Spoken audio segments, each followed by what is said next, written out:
Meus irmãos, a paz do Senhor, Cláudio, do canal Discipulando com a Bíblia.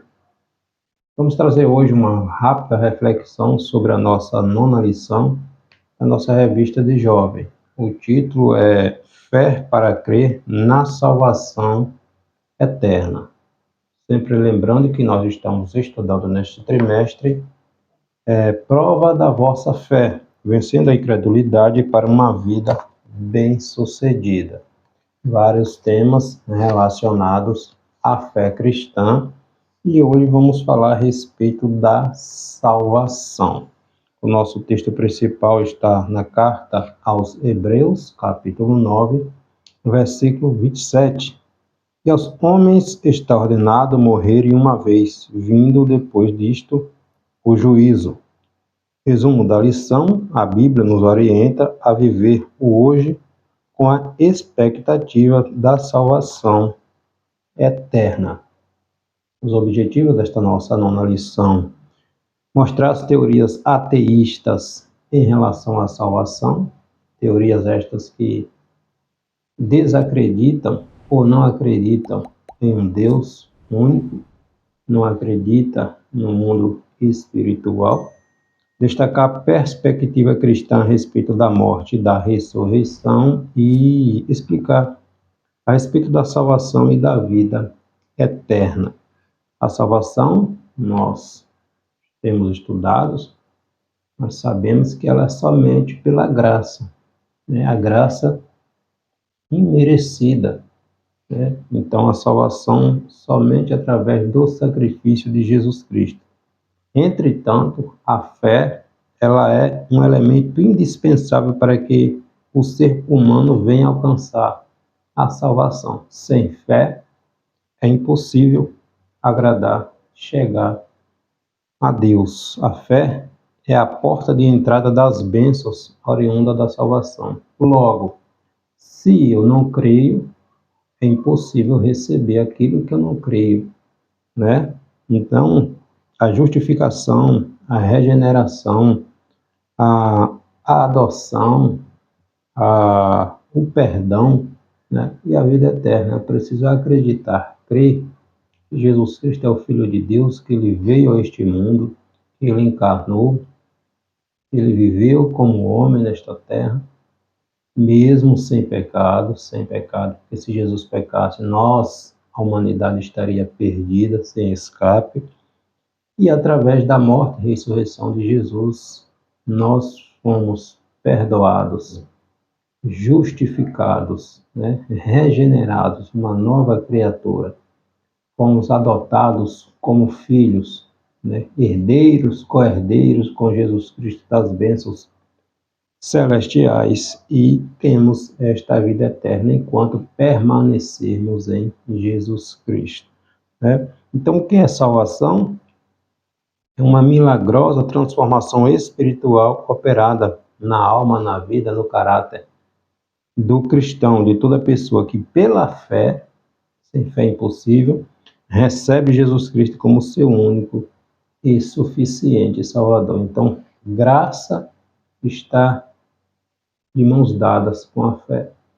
Jesus morreu em meu e em teu lugar. Esta é a graça imerecida. Nós não merecíamos. O sacrifício vicário é o sacrifício de Jesus em nosso lugar. Jesus tomou o nosso lugar na cruz, pagou o preço que era nosso, né? E nos deu esta liberdade. Mas eu preciso crer que Jesus morreu e ressuscitou e que só através dele temos a vida eterna. No Evangelho escrito pelo apóstolo João, Jesus conversando com Nicodemos, aquele mestre da lei, João capítulo 3, versículo 18, Jesus vai dizer que se alguém não crer nele, esta pessoa já está condenada. Ao crer aqui, ou a fé, né? Novamente, não é porque esta pessoa é uma pessoa má, mas porque Jesus é o único caminho. Então, se esta pessoa não crê em Jesus, se ela é uma ateísta, não crê em Jesus, não crê em Deus, essa pessoa já está se autocondenando.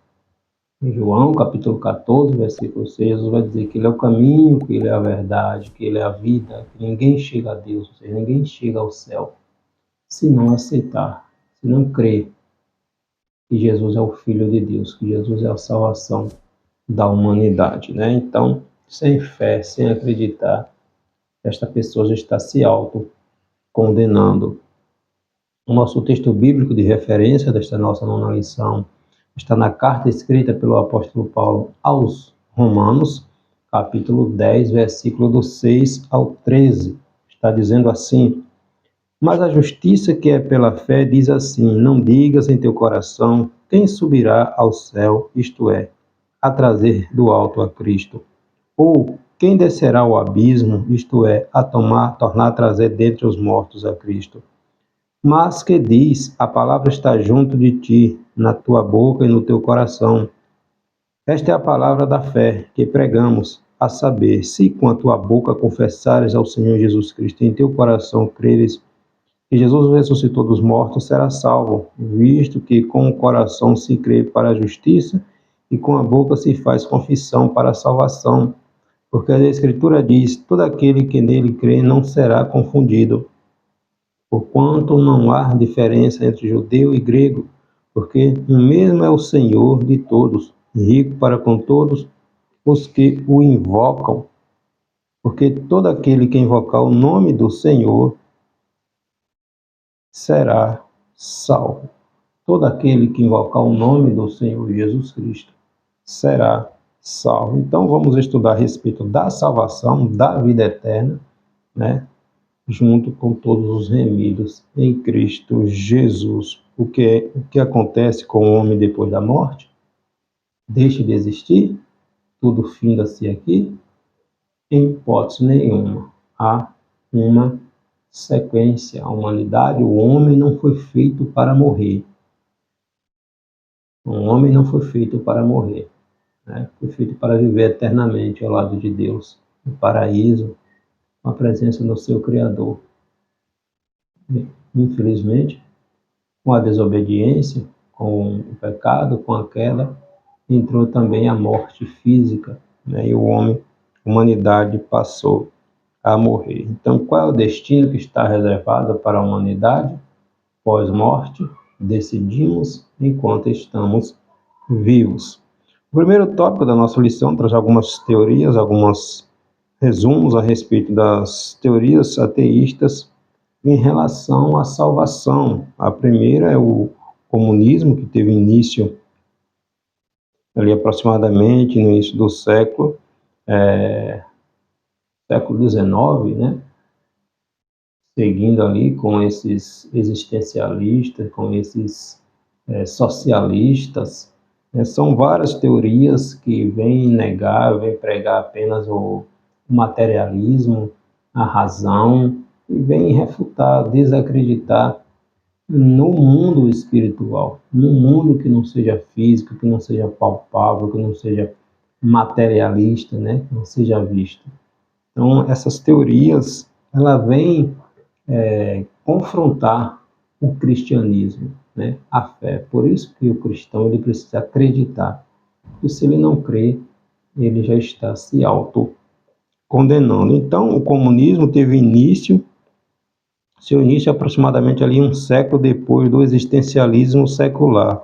O comunismo marxista, né, ainda atrai muitos adeptos que, com variações posteriores ao pensamento inicial defendido por Karl Marx, aquele socialista, e seus seguidores, né, seus discípulos, ali com o Partido Comunista, propõem satisfazer as necessidades da humanidade, né? Os comunistas, Karl Marx, vai dizer ali que a religião, uma frase dele ali vai dizer que a religião é o ópio do povo, ou seja, que a religião deixa o homem alienado, que a religião leva o homem a fugir, né, a se esconder dos seus problemas, a enfrentar a realidade, né? Quando a religião fosse abolida, para Karl Marx, para esses socialistas, quando a religião fosse abolida, a felicidade real poderia ser alcançada. Ou seja, para ele a religião projetou um céu ilusório, né? É uma ilusão essa ideia de céu, de vida eterna, né? E imaginário, a fim de amortecer a situação econômica e social do homem. Ou seja, o homem se esconde nessa ideia de religião, segundo os comunistas, segundo essa teoria, essa ideia de Karl Marx. O homem se esconde nessa ideia de religião para fugir dos problemas, né, que a vida impõe. Então, para ele, a vida eterna e a salvação não existem, apenas cumprem um papel de amortecer as consciências para a vida real aqui e no agora. Ou seja, a religião é uma forma de o homem fugir dos seus problemas, se esconder, tentar se agarrar a uma ilusão, a um mundo imaginário, né? Então, essas filosofias humanistas, existencialistas, materialistas, que nós somos confrontados bastante com elas nas universidades, né, onde o jovem precisa ter sua convicção em Deus, quem ele é em Deus e o que Deus é para ele, porque na universidade é um bombardeio atrás do outro para tentar desconstruir, né, a fé do cristão. O existencialismo teve seu início com as discussões do filósofo alemão Martin Heidegger. Ele procurava compreender o tempo como algo necessário para que se tivesse uma compreensão do fim da morte. Então, em seu pensamento, a vida neste mundo está cercada pela possibilidade da morte e a humanidade é descrita como vivendo em solidão, na iminência de sua própria destruição. Um dos pioneiros ali do existencialismo é Sartre, Jean-Paul Sartre, né?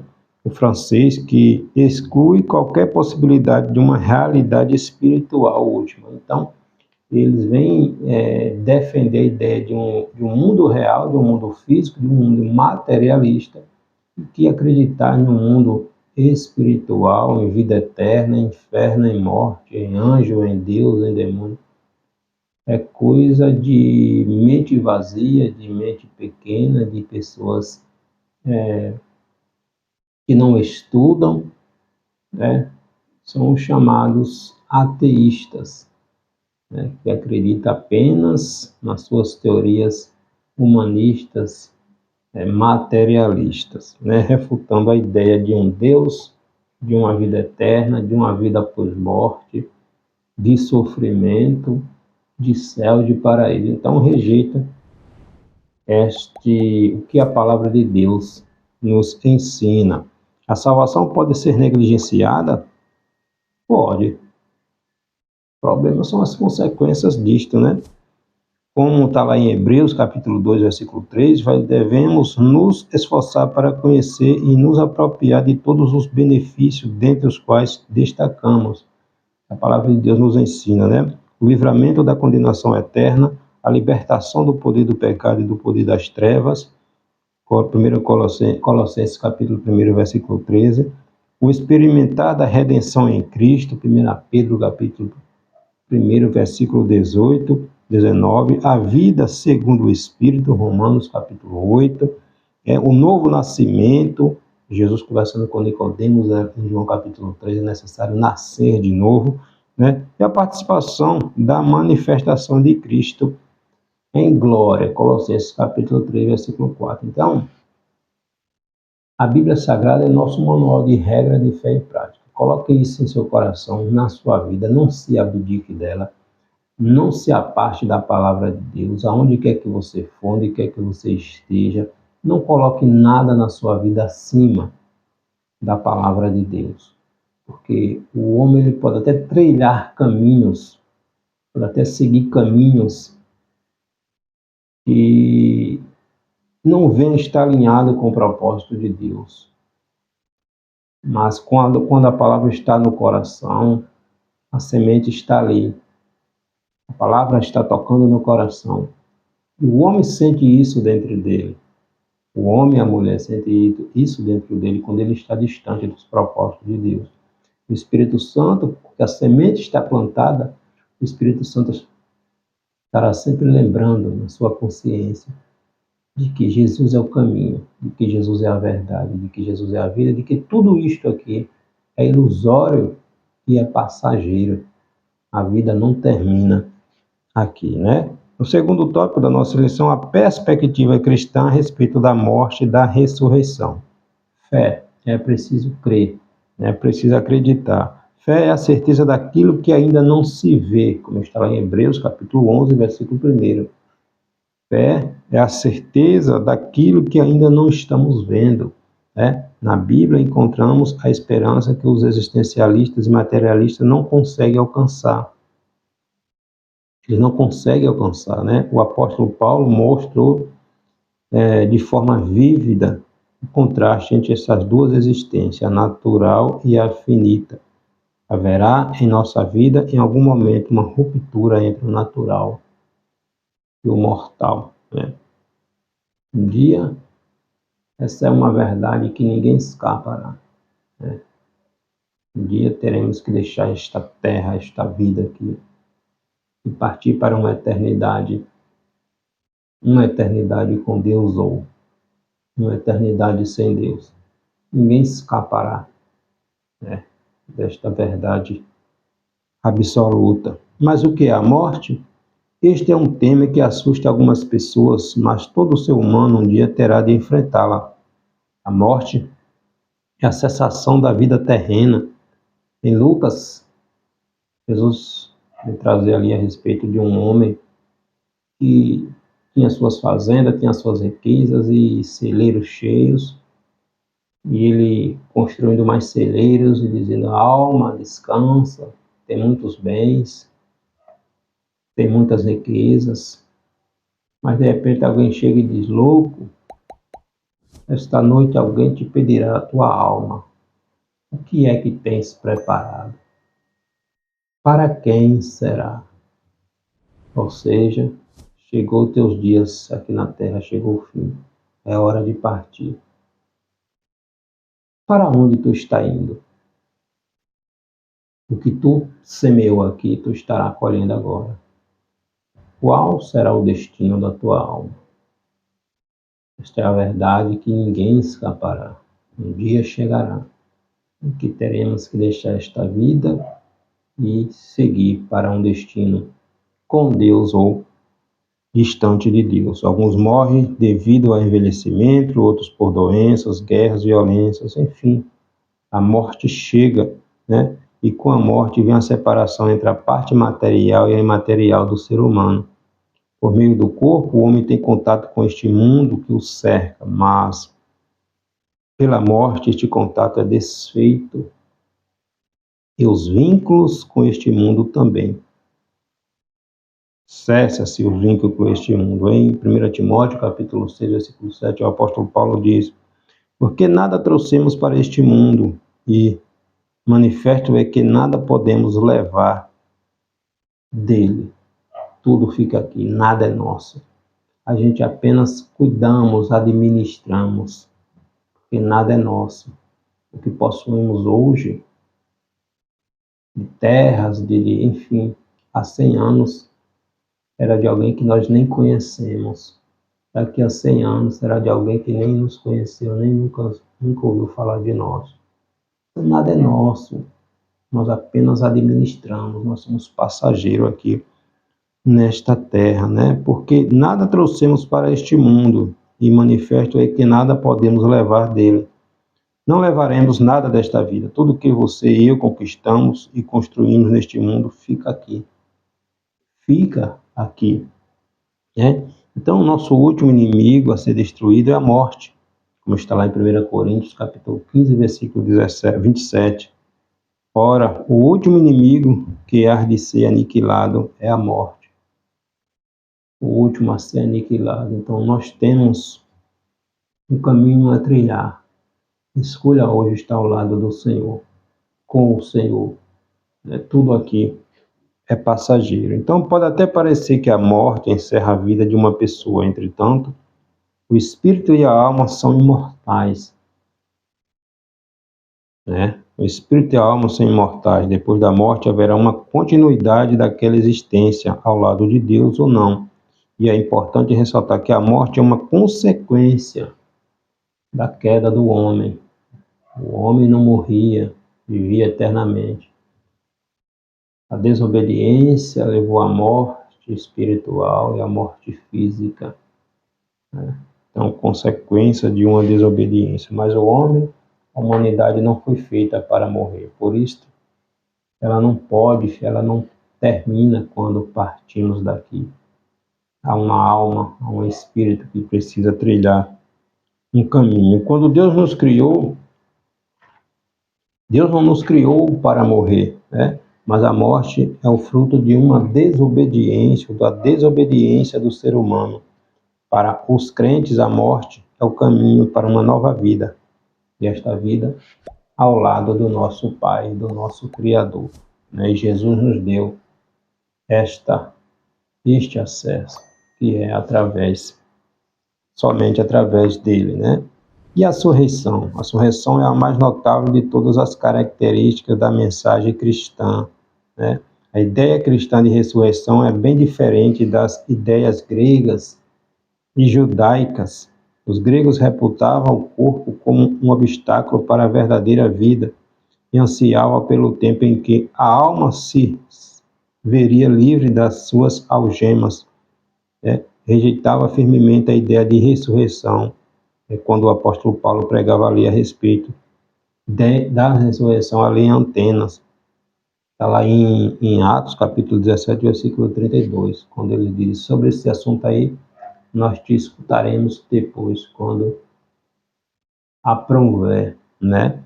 O filósofo Platão, ele tinha a teoria do mundo das ideias, ou seja, um mundo perfeito, em que as pessoas vêm para este mundo, morrem, chega neste mundo das ideias, vai se aperfeiçoando, vem novamente, reencarna, a ideia da reencarnação, né, o espiritismo, né, e o homem nasce novamente, mais perfeito, passa por esse ciclo, morre novamente no mundo das ideias e vai reencarnando até chegar a um estado de perfeição.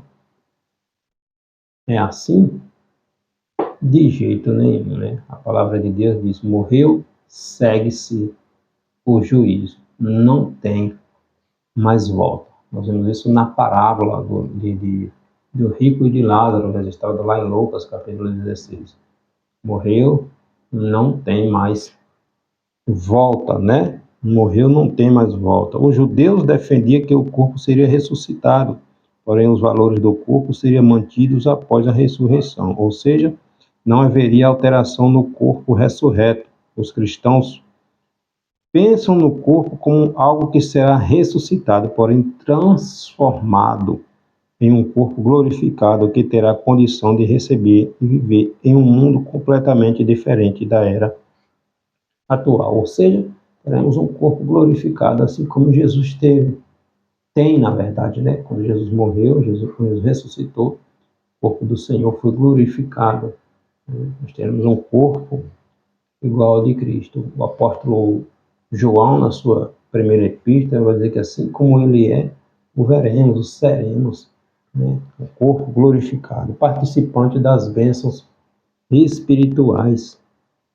Somos adotados como filhos, herdeiros e co-herdeiros, juntamente com Jesus, das bênçãos espirituais. E isso somente através do Senhor Jesus Cristo. A graça, ela opera em nós mediante a fé. Então precisamos crer, né, no sacrifício vicário de Jesus Cristo. Fé e graça atuam juntamente na obra da salvação, ou seja, a graça é o presente imerecido de Deus, que nós não merecíamos, ofertado, né, dado-nos através da lei de Cristo, e a fé é a contrapartida humana à obra de Cristo, ou seja, não é a fé que opera a salvação, certo? Mas a graça de Deus que atua mediante a fé, né, do crente no Filho de Deus. Então, não é a fé que nos dá a salvação, é a graça, né? A salvação é através de Jesus Cristo, mas a fé opera em nós, né? Porque nós cremos acreditamos, temos convicção de que em Jesus nós temos esta vida eterna, né? A graça jamais pode ser vista como um salvo-conduto. Olha que interessante. Esta graça, este favor imerecido, jamais pode ser vista como um salvo-conduto para a prática do pecado ou da libertinagem. Uma vez salvo, sempre salvo? De jeito nenhum, né? Então, tem um processo de santificação nas nossas vidas. A graça de Deus nos convoca à obediência e ao doador da graça, ou seja, Jesus. Obediência ao Senhor. Pois quando se ama, fazemos de tudo para agradar a pessoa que amamos, né? Que é o Senhor Jesus Cristo. O amor de Cristo, ele nos constrange, como está lá em 2 Coríntios, capítulo 5, versículo 4, a fazer algo que agrade ao Pai. Quem é alcançado por esta graça compreende o quanto somos devedores a Deus, né? Pelo privilégio, pela oportunidade, pela vitória que Ele nos dá em Cristo Jesus, de sermos novamente reconciliados com o Senhor, né? Deus, através de Jesus, como está lá em Coríntios, reconciliando o mundo, criatura, né, com o Senhor. E para a gente fechar aqui, a salvação e a vida eterna, né, a doutrina da soteriologia, a doutrina da salvação. Mas o que é salvação? A salvação no grego é a palavra salvação é setória, que significa salvamento de um perigo iminente. A salvação é uma dádiva divina que nos livra da maldição do pecado. Ela é somente obtida pela graça. Novamente, a graça merecida, né? É um dom gratuito e merecido que recebemos mediante a fé em Jesus Cristo. Somente o sacrifício vicário de Cristo, o sacrifício do Senhor em nosso lugar, poderia libertar a humanidade da queda, né? A salvação, ela é de graça para nós. De graça.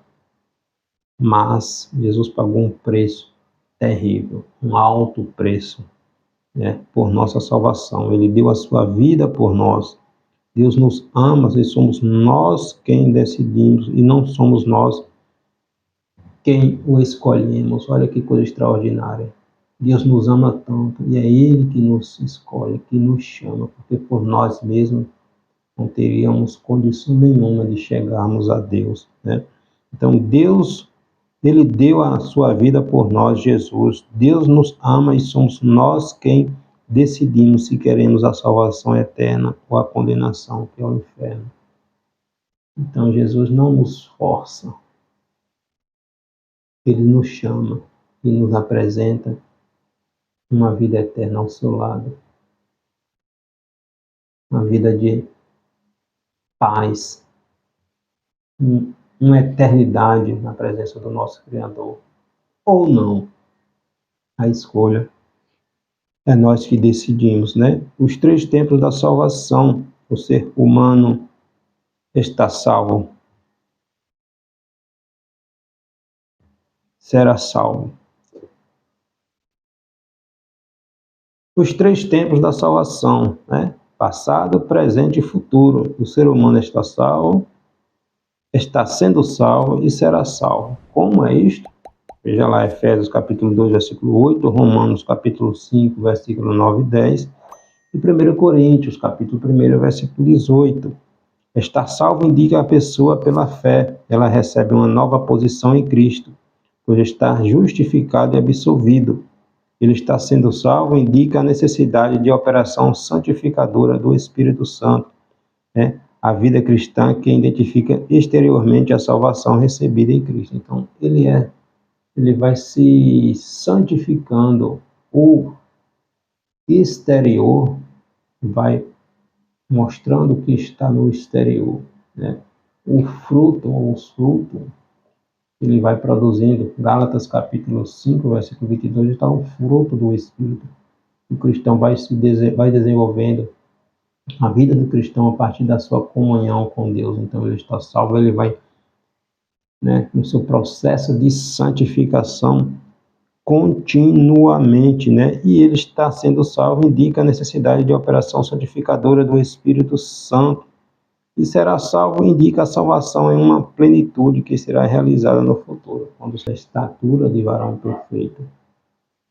Então, nosso processo de santificação ele é contínuo, ele é constante, ele é progressivo, né? Então, uma vez salvo, não estamos sempre salvos.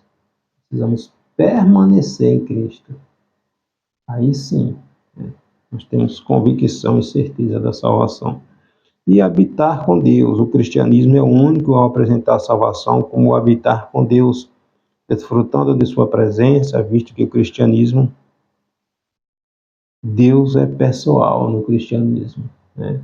Deus não é uma floresta, Deus não é qualquer coisa. Deus é Deus, Deus é o Criador, o único autor da vida, aquele que tem o controle de todas as coisas, né?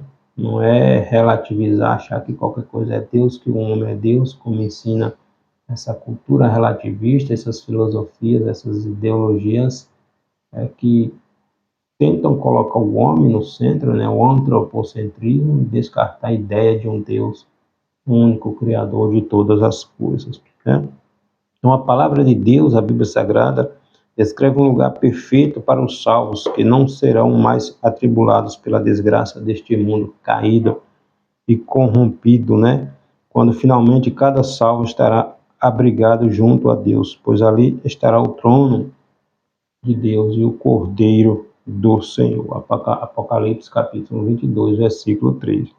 E na eternidade os salvos não vão mais chorar, pois estarão livres de toda a dor, de todo o sofrimento. Tudo aqui estaremos livres, estaremos ao lado do nosso Senhor. Aquilo que sempre almejamos, aquela paz que o homem sempre desejou e buscou em outros lugares que nunca encontram e nunca encontrarão, porque só Deus pode dar, né? Então, se no Éden a maldição do pecado atingiu a humanidade na eternidade com Cristo, não mais haverá qualquer maldição, né? E ali nunca mais haverá maldição contra alguém. E nele estará o trono de Deus, do Cordeiro, o Senhor Jesus Cristo. E nós estaremos ali juntamente com ele. Deus não poderá morar em um local onde ainda houver maldade, né? Então, neste lugar não haverá mais maldade. O lugar da presença do Senhor. Cristo foi feito maldito em nosso lugar, morreu em nosso lugar, levando sobre si todo o peso do pecado para que pudéssemos habitar com Deus, livre desta maldição. Então, se não acreditamos, se não cremos que Jesus é o caminho, que Jesus é a verdade, que Jesus é a vida, que a Bíblia Sagrada é a palavra de Deus, como vai dizer o apóstolo Paulo, nós somos os mais miseráveis dos homens. Não perca a sua fé. Não relativize a sua fé. Jesus é o caminho. Jesus é a verdade. Jesus é a vida. Sem Jesus, não há salvação. Deus abençoe.